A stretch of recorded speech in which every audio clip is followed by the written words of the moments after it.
Hi all. I'm not sure if I met all of you, but I know that I did meet many of you, especially in my previous years here. My name is Sebastian Canevari. I'm an escalation engineer on the protocol documentation support group. I'm part of the team that helps you out when you have questions regarding the protocols and the interoperability. And we have a little presentation I wanted to show you regarding the whole support process and how we try to interact with you in the smoothest way possible, and what we do in a day-to-day task as a protocol engineer. So let's start with it. What you'll see is that during the presentation, we're going to see many of these topics. And what I want to show you is that our commitment is not only just the documents. It's a lot more than that, right? And you can see that we have tons of resources and tools. We're going to go through those that help us give you the tools and resources needed to be successful in your development, right? When you base your development in our protocols, it's not only that the protocols are described there, but also you probably need to test them. We have the test suite for that. You have tools that help you finding issues when you're debugging some problem. We offer those tools too. And we have also extra resources like this type of events. And like I said, we'll go through all of them during the presentation. First of all, it's just a couple numbers. So we are all in the same page regarding how much effort sometimes it takes to make this successful. There's over 400 protocol documents out there, and that number increases with time. Most of the new stuff has new documentation, and that's out there. Some of the new developments are updates or modifications to existing ones, but there's lots of new stuff coming out almost every release. We have several sites.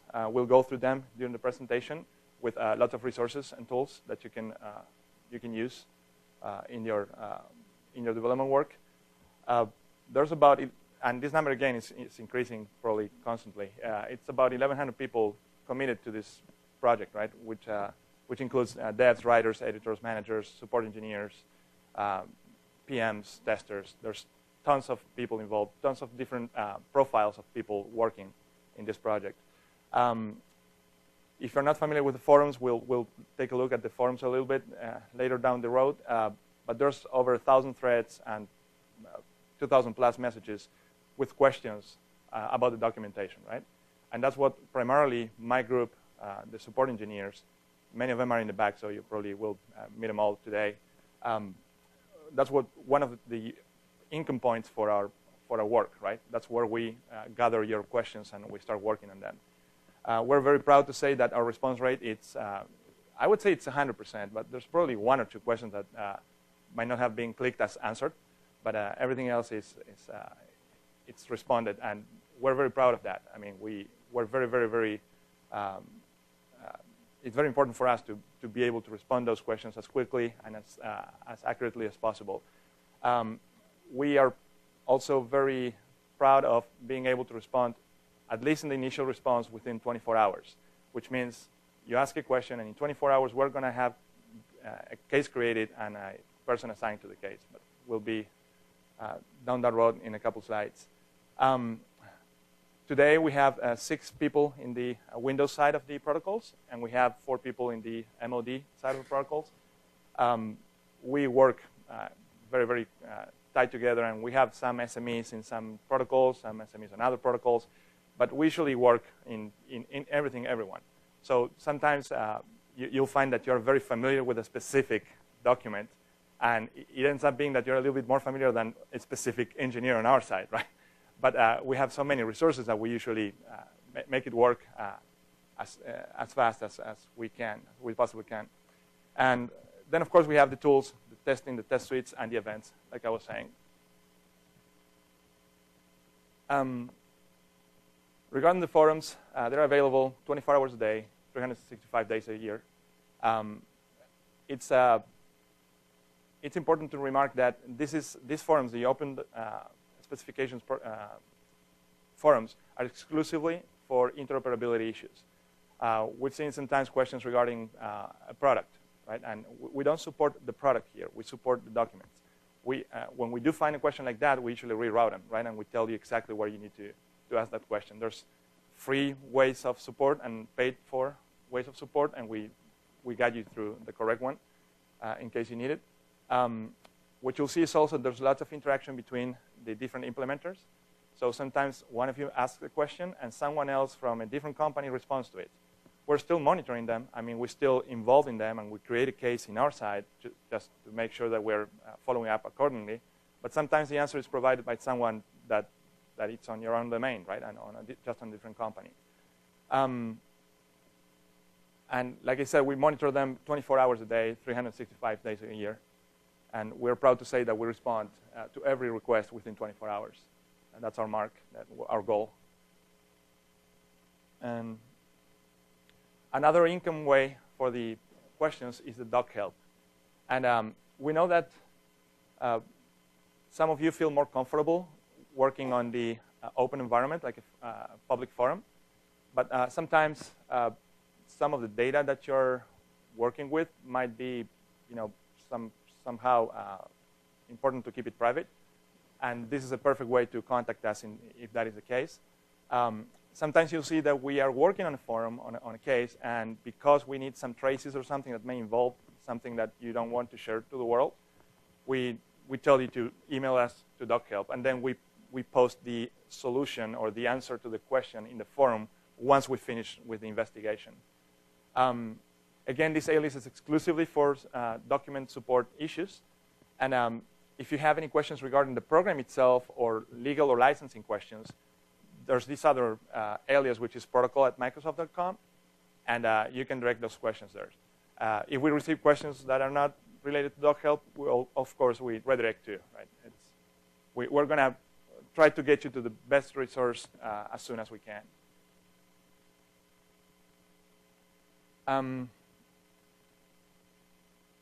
It might sound sometimes obvious what it's needed to open a case, but I can tell you that certainly it's not that obvious.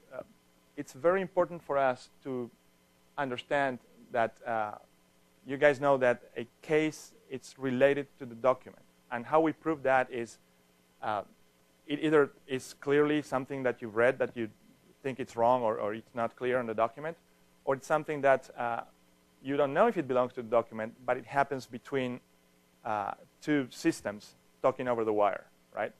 And if what's going on is between two Windows machines, that really is not a case, because that would be a product issue, right? It has to be something that happens between your systems, your development, and our systems. That would be an interoperability issue. That's a clear case for us. Again, document issues, like you've been testing your product and you found out that, I don't know, a flag is not set correctly or as the document says or something like that, that's a clear case. So those are the type of cases that we resolve. Sometimes there's gray areas where you don't really know, but ask the question, we'll figure it out. If it's something we can help you with, we will. And if it's not, we're going to redirect you to the correct person that can give you a hand with that. Another type of case would be the request for new documentation. We had a couple of those over the years. If you feel like a file format or something needs to be documented, just ask. I mean, there's going to be a process to figure out if that's a valid request or not. But anything related to documents, we are the income point for it, for the questions. Protocol test suite supports issues, bugs that you find, questions that you have regarding test suites, always ask us. We're the right route for that. So in the forums or through DocHelp, just send us a request. API usage, implementation defects, request for change, those are not cases. We do not support the product, our group. Microsoft does, not us. So we need to redirect you. We need to tell you who to talk to, right? Some of your companies have a TAM assigned. Maybe that's the right route to go. Some of your companies have a support contract. Maybe it's, the way to go with that is going to be to open a support case through the support channel, not through the documentation support channel.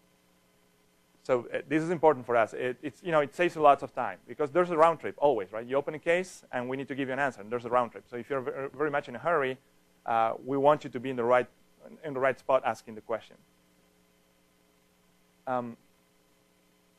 As in every support scenario, there's different severity levels.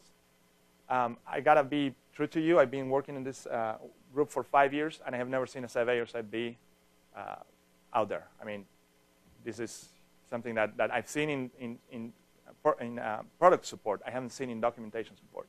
However, it's important that you know that it exists.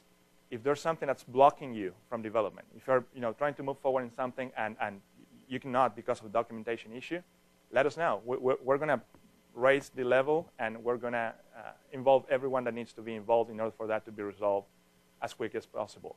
Now, the truth of the matter is, we treat, from the get-go, we treat every single case as a very important issue. So we do try to respond as quickly as possible. You'll hear that expression from me a lot because that's our goal. That's what we're proud to do, right? We generally see two types of questions. I mean, the questions that are quickly resolved within a couple days, and the questions that take a long time to resolve. The middle ones are not quite often. I mean, the ones that are like, the most of them are within a couple days, there's a resolution. However, sometimes it involves so many moving parts that the answer might seem simple, but we need to make sure that we're doing the right thing. It's not just telling you, yeah, this is exactly what the document is going to say. Maybe that impacts in a cascade effect many other documents. We need to figure that out in order to make it public. So what we do is to give you a workaround, to let you know, look, yes, you're right. Your observation is correct. I don't know how it's going to be documented yet, but you can assume that that's what happens. Now, whenever I have the change in the documentation ready that I can show to you, I will. And that might take several weeks. But the answer to your question, we try to give it to you very, very quick, no matter what the severity is. What is important for us as engineers, and this is a peer-to-peer thing, it's very good for us when we have a document name, a section, and a version of the document. It happens many times, like I said, that you guys are very, very familiar with certain document, or a certain protocol. But we cover over 400. So we might not be as familiar with that specific section of the document or section of your development cycle. So we need to understand where you're standing at. That saves us lots of time in order to be able to help you. So document name for us is like a must. Please give us document names whenever you open a case. Sections are very, very helpful. And the document version, it's very helpful for you too. What we notice is that over the years, maybe you downloaded a version of the document and you're working with that one. A couple refreshing cycles went by, and the solution for your problem is already on a new refresh. So every time that you ask a question, it's a good idea to check on the latest version, and we'll show you where to find them. You probably know, but let's refresh it later, right? That's like the number one thing to do. I would recommend to always do that. Make sure that you're on the latest version of the document. And it helps a lot if it's an interoperability issue to know what environment you're working with. You've seen that most of our documents have, or all of our documents have, Windows behavior notes. And those Windows behavior notes explain differences between the specification of the protocol and what our products do. And some of our products evolve over time, and they behave differently. So it's not the same to work with Windows XP, with Windows 2003, or with Windows 2008. So if you need to tell us exactly what environment you're working on, and probably a network device that's in the middle, it's going to help a lot, because that's, troubleshooting, it's a science. But when you have something in the middle, you usually say, okay, take it out of the middle and let me know how it works, right? So we need to know if there's anything else involved other than the protocol in place.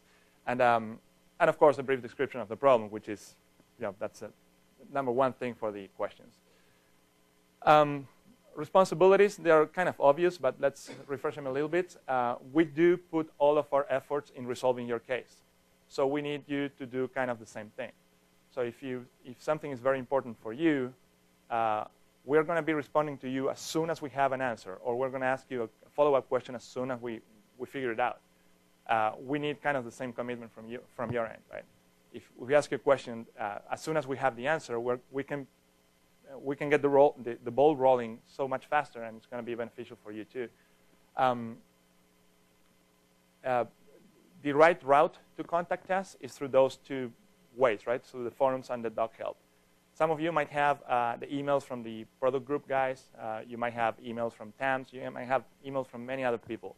The thing is, truth of the matter, likely that's going to delay the process of support because we're the ones that need to open the case, work on the case, and resolve it. This is our sole responsibility to help you.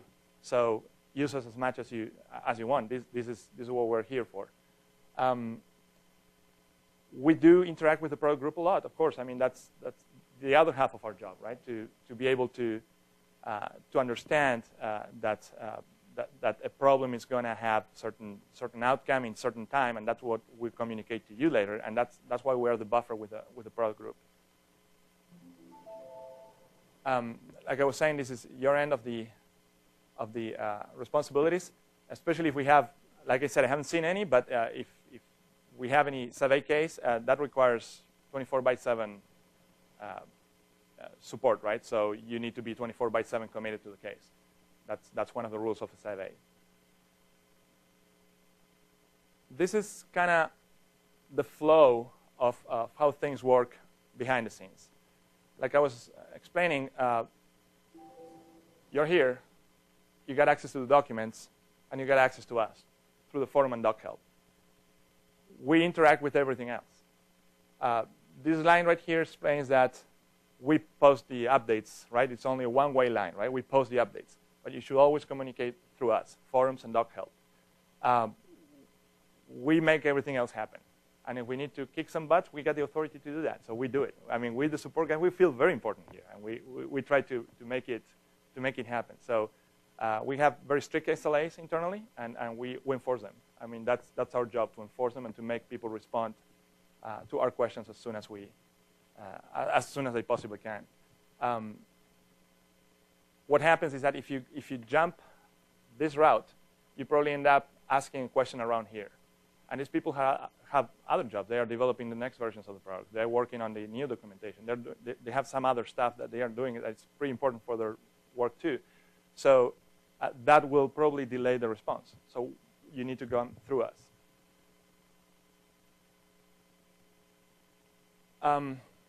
As added value for all this program, you can find that we have the Interoperability Labs and the Plugfest, which is what we have now, right? Let's talk about the Interoperability Labs first. Those are one-on-one, right? That's one company with us testing.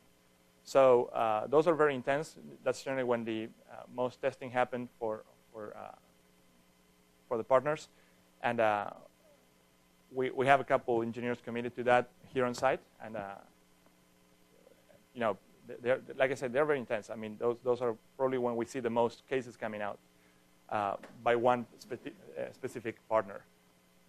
On the Plugfest, it's this type of environment that we have now, right? We have one-to-many. One meaning, you know, one company, us, Microsoft, to many companies, you. But of course, we commit as many resources as we need. Like now, probably all but one of our engineers are here. So if you need anything from support, we're all here. Also, you can see that there's events and calendars posted. Channel 9 is a very good place to go to find some information. Almost everyone, if not every one of these presentations are recorded, so you can watch them back online. You know, when the presentations get technical, sometimes you cannot grasp all of it in those 45 minutes or 1 hour. So it's a good thing to be able to go back and get them. And there's lots of technical discussions that go online, which are also very fruitful for interoperability purposes. One other big thing about the Plugfest is that since there's many different partners up here at the same time, we've seen lots of interaction between the partners. So it wouldn't be the first time, because we've seen it before, that some partners start testing against each other. So that helps a lot in their development, right? And it builds relationships, right? It makes things to be more smooth when they need to interoperate between each other. For us, it's very, very great also because we capture issues, and at the same time, you guys capture issues on your end, right? Sometimes it's not a problem with our protocol, maybe it's some bug in your implementation, And it's a great place to find it because you're testing so hard and working so hard that you probably are putting a lot more hours in one event than you're doing on testing at another time.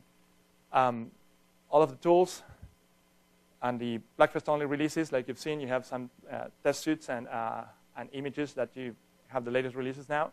They're given out at the Plugfests. We're going to do a quick run because we have very little time through the group of documents. Because you're familiar with those, I just want to make sure that you understand the two main differences that we find here. One is that there's three types of documents, basically. Microsoft protocols, which means we built the protocol, we created it, and we built the document to show it to the world. There's extension documents, which is there's a industry standard, we modify it, and we publish those modifications. And there's the standards. We do not support the standards. We're going to give you, as much help as we can, but we cannot support the standards. We support everything that's Microsoft related, right? So if there's a question about an RFC, we might be able to help you looking at it, but there's very little we can do in changing that document, right? And then I'm going to cycle through these slides very quickly. All this number of documents that you see, those are all called overview documents. And when you're starting with certain area of development, with certain service, this is the best place to start with.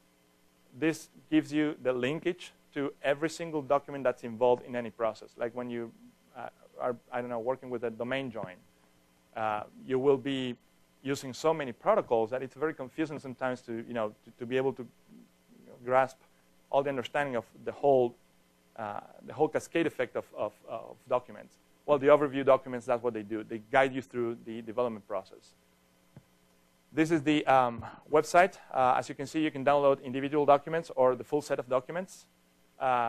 Keep an eye on them and try to work with the latest releases. That saves lots of time. We really seen many cases in which the answer was just to look at the latest version. There's 3 different sites that you can explore. The Applied Interoperability site has tons of information about the program. The Open Specifications Library has the access to the documents, the new documents, and some of the older versions of the documents. So if you are not familiar, I'm not very sure what a change was between one version and the other, although there's a change log in the documents, and you can see all the versions there. And the Developer Center and Learn, it's also another good starting point when you want to get immersed into some new area of development. We have tons of information there. I don't know if we're running out of time, but SysDoc is another good resource. You have tons of captures with the specific scenario on the wire and with annotations. So you can see what happens in the capture, how it relates to the documentation. Do you want to finish with something else, or I have more time for this? Okay. Troubleshooting tools. This is what is related more to us as escalation engineers. There's internal and external tools. As external tools, Network Monitor was our, the one that we used the most, and you probably use the most from our end. It's a great tool. It has all of the open parsers that are related to the documents, and they're based on the documentation. It has lots of experts, including NMDecrypt, which is great for SSL decryption. However, even though this is a great tool, we're moving into a new development, which is Message Analyzer. It's a complete build-up from scratch. You had a presentation, or you will have a presentation about it. So we're not going to go into details now.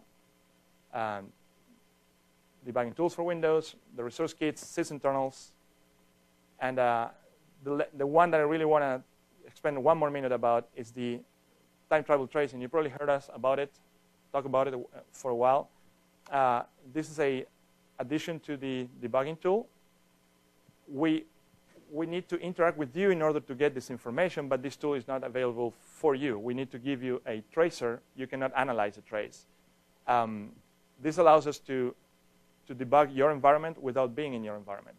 This takes continuous dumps of your environment, your Windows part of the environment, And we can travel back and forth in time in it and see how the state has been changing and debug it live with our code behind. So whenever we ask you for this, please, this is a great tool for us. And that's that tool is very useful. Again, you can talk to Sebastian, Brian, and the other escalation engineers here at the event, and they can help you with those tools, gathering information, whether it's Windows debugging with time travel trace or others. I did want to make one other note in the wrap-up. S.W. Worth, again, he's actually also a member of the SNIA Standards Board, and reminded me that although we don't support standards in the context or scope of the open specifications, Microsoft has representatives on all of the standards boards, whether it's Kerberos related or the storage, such as the SNIA organization. So do keep that in mind in the context of our discussions. I'd like to wrap up now. As we discussed earlier, we've got 2 tracks. For those of you involved with Windows, the SMB3 protocol family, you'll stay here in this room. For those of you with Office and Exchange, we're beginning in the next room over. So let's go ahead and break out at this time. Thank you.